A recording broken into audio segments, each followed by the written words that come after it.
Devanahalli breaking. Gali Janardhana ರೆಡ್ಡಿಗೆ ಜೈಲು ಶಿಕ್ಷೆ, Sriramulu reaction. Janardhana Reddy ಪರ batting ಮಾಡಿದ ಶ್ರೀರಾಮುಲು ಹಳಿ ವೈಮನಸ್ಯಗಳನ್ನು ಮರೆತು ರೆಡ್ಡಿ ಪರ ಮಾತು ಆರಂಭಿಸಿದ ಶ್ರೀರಾಮುಲು. ಅಕ್ರಮ ಮೈನಿಂಗ್ ವಿಚಾರವಾಗಿ ಜೈಲು ಶಿಕ್ಷೆ ಘೋಷಿಸಿದ ನ್ಯಾಯಾಲಯ. ದೇಶದ ಕಾನೂನು ವ್ಯವಸ್ಥೆ ಮೇಲೆ ಸಂಪೂರ್ಣ ನಂಬಿಕೆ ಇದೆ. ಕೆಳ ನ್ಯಾಯಾಲಯಗಳು ನೀಡಿರುವ ತೀರ್ಪನ್ನೇ ಮೇಲ್ಮನವಿ ನ್ಯಾಯಾಲಯಗಳು ನೀಡುತ್ತವೆ. ನ್ಯಾಯಾಲಯದ ವಿಚಾರದಲ್ಲಿ ಜನಾರ್ದನ್ ರೆಡ್ಡಿ ಅವರು ಎಕ್ಸ್ಪರ್ಟ್ ಇದ್ದಾರೆ. ಮೇಲಿನ ಕೋರ್ಟ್ನಲ್ಲಿ ಅವರಿಗೆ ನ್ಯಾಯ ಸಿಗುತ್ತೆ ಅನ್ನೋ ವಿಶ್ವಾಸವಿದೆ. ಮೇಲ್ಮನವಿ ಸಲ್ಲಿಸಲು 1 ತಿಂಗಳು ಕಾಲಾವಕಾಶ ಇದೆ. ಖಂಡಿತವಾಗಿ ಅವರು ಹೈಕೋರ್ಟ್ಗೆ ಮೇಲ್ಮನವಿ ಹೋಗುತ್ತಾರೆ.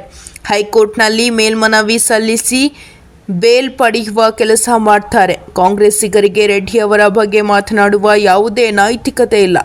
ಪರಿಶಿಷ್ಟ ಪಂಗಡದವರ ಹಣ ತಿಂದ ಕಾಂಗ್ರೆಸ್ ನಾಯಕ ನಾಗೇಂದ್ರ ಬೇಲ್ ಪಡೆದು ಆಚೆ ಇದ್ದಾರೆ.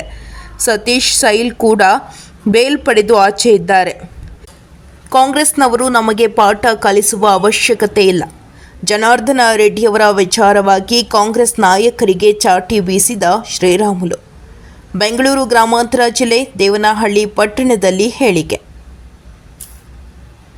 ನಾವೆಲ್ಲರೂ ಕೂಡ ಪ್ರಧಾನಮಂತ್ರಿಗಳ ಜೊತೆಲಿ ಇರ್ತೀವಿ. ಪ್ರಧಾನಮಂತ್ರಿಗಳ ಜೊತೆಲೇ ಇವತ್ತು ದೇಶವನ್ನು ಮುಂದುವರಿಸಿಕೊಂಡು ಹೋಗ್ತೀವಿ. ನೋಡ್ರಿ, ನಾನು ದೇಶದ ಕಾನೂನಿನ ಬಗ್ಗೆ ಬಹಳಷ್ಟು ಒಂದು ರೀತಿ ಸಂಪೂರ್ಣವಾದಂಥ ನಂಬಿಕೆ ಇಟ್ಕೊಂಡಂಥ ಜನರು.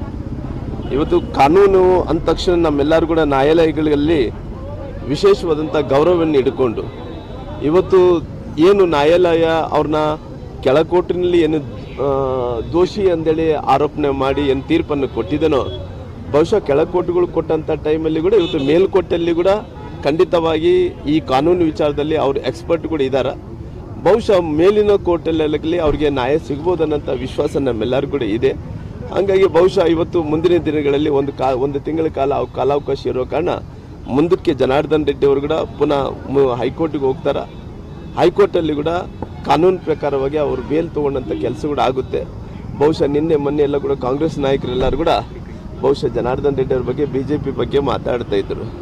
ಅವ್ರು ಯಾವುದೇ ರೀತಿಯಲ್ಲಿ ನೈತಿಕ ಹಕ್ಕಿಲ್ಲ ಜನಾರ್ದನ್ ರೆಡ್ಡಿ ಅವ್ರ ಬಗ್ಗೆ ಮಾತಾಡೋಕ್ಕಾಗಲಿ, ಭಾರತೀಯ ಜನತಾ ಪಾರ್ಟಿ ಬಗ್ಗೆ ಮಾತಾಡೋದಲ್ಲಿ ಯಾವುದೇ ನೈತಿಕ ಹಕ್ಕಿಲ್ಲ. ಯಾಕಂದರೆ ಇವತ್ತು ಪರಿಶಿಷ್ಟ ಪಂಗಡಗಳ ವಾಲ್ಮೀಕಿ ಅಭಿವೃದ್ಧಿ ನಿಗಮದ ಹಣ ತಿಂದಂಥ ನಾಗೇಂದ್ರ ಅವರು ಕೂಡ ಬೇಲ್ ಮೇಲೆ ಹೊರಗಡೆ ಇದ್ದಾರೆ. ಅದೇ ರೀತಿ ಸತೀಶ್ ಶೈಲ್ ಅವರು, ಅವರೇ ಶಾಸಕರು.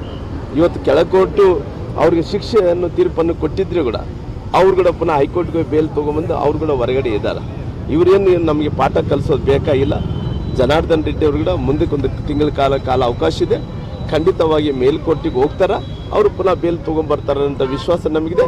ಜನಾರ್ದನ್ ರೆಡ್ಡಿ ಅವರು ಕೂಡ ಈ ಕಾನೂನು ವಿಚಾರದಲ್ಲಿ ಹೋರಾಟ ಮಾಡೋಂಥ ವಿಚಾರದಲ್ಲಿ ಅವರು ಕೂಡ ಎಕ್ಸ್ಪರ್ಟ್ ಇದ್ದಾರೆ. ಸರ್, ಒಂದು ಕಡೆ ಕಾಂಗ್ರೆಸ್ ವಿದ್ಯುತ್ ಸಂಬಂಧಪಟ್ಟಂಗೆ ಕಾಂಗ್ರೆಸ್ ಅವರು ಅಧಿಕೃತ ಪೇಜ್ನಲ್ಲಿ ಗಾಂಧೀಜಿ ಫೋಟೋ ಹಾಕೊಂಡು ಒಂದು ಶಾಂತಿ ಮಂತ್ರ ಅಲ್ಲ, ಇವಾಗೇನು ಹುಚ್ಚರ ಅವ್ರೇನಲ್ಲ ಅಲ್ರಿ, ಅವರೆಲ್ಲ ಬಂದು ನುಗ್ಗಿ ಹೊಡಿತಾ ಇದ್ದಾರೆ. ನಮ್ಮ ಹೆಣ್ಮಕ್ಳು ಸಿಂಧೂರನ್ನು ಕಸ್ಕೊತಾ ಇದ್ದಾರೆ. ಅವ್ರಿಗೇನೋ ತಲೆ ಕೆಟ್ಟಿದೆ. ಇವತ್ತು ಶಾಂತಿ ಮಂತ್ರವನ್ನು ಜಪಿಸೋದು ಇವತ್ತು ಗಾಂಧಿ ಕಾಲ ಅಲ್ಲ ನೋಡ್ರಿ. ಇದು ಗಾಂಧಿ ಕಾಲ ಇತ್ತು. ಅಹಿಂಸದ ಮೂಲಕ ನಾವು ಸ್ವಾತಂತ್ರ್ಯವನ್ನು ಪಡ್ಕೋಬೇಕಂದೇಳಿ ಗಾಂಧಿ ಫಂಡಮೆಂಟಲ್ಸೇ ಬೇರೆ ಇತ್ತು. ಇವರು ಫಂಡಮೆಂಟಲ್ಸ್ ಏನಿದ್ದಾರೆ ಇವತ್ತೆಲ್ಲ ಕೂಡ 4 ಮಂದಿ ಇದ್ದಾರೆ. ಇವತ್ತು ಅಹಿಂಸದ ಬಗ್ಗೆ ಇವತ್ತು ಇವರು ಮಾತಾಡ್ತಾರೆ. ಅಲ್ಲಿ ಉಗ್ರರೆಲ್ಲರೂ ಕೂಡ ಹೊಡೆದಾಗ್ತಾ ಇದ್ದಾರೆ. ಇವರು ಈ ರೀತಿಯಲ್ಲಿ ಯಾವ ರೀತಿಯಲ್ಲಿ ಅಂದರೆ ಅಲ್ಲಿ ಸರ್ವಪಕ್ಷದಲ್ಲಿ ಒಪ್ಪಿಗೆ ಕೊಡ್ತಾರೆ. ಏನೇ ಮಾಡಿದ್ರೆ ಸಪೋರ್ಟ್ ಮಾಡ್ತೀವಿ ಅಂತಾರೆ. ಇವರು ಮುಖ್ಯಮಂತ್ರಿಗಳಂತಾರೆ ವಾರ್ ಮಾಡಬೇಡ ಅಂತಾರೆ. ಇವರು ಇವತ್ತು ಬಂದು ಇನ್ನೊಂದು ರಾಗ ಆಡ್ತಾರೆ ಅಂದರೆ ಏನು ಅರ್ಥ ಐತಿ? ಏನನ್ನು ನಾಚಿ ಮಾನ ಮರ್ಯಾದೆ ಇದೆ. ಅಲ್ರಿ, ಎಲ್ಲಿ ಉಗ್ರಗಳಿದ್ದಾರೆ ಅವ್ರನ್ನೇ ಹೊಡಿತಾ ಇದ್ದಾರೆ. ಇವತ್ತು ಯಾರು ಸಾರ್ವಜನಿಕರ ಮೇಲೆ ತೊಂದರೆ ಮಾಡ್ತಾ ಇಲ್ಲ. ಎಲ್ಲಿ ಟೆರರಿಸ್ಟ್ ಇದ್ದಾರೆ, ಟೆರರಿಸ್ಟ್ ಕ್ಯಾಂಪ್ಗಳಲ್ಲೇ ಅಟ್ಯಾಕ್ ಮಾಡಿ ಹೊಡಿತೀವಿ.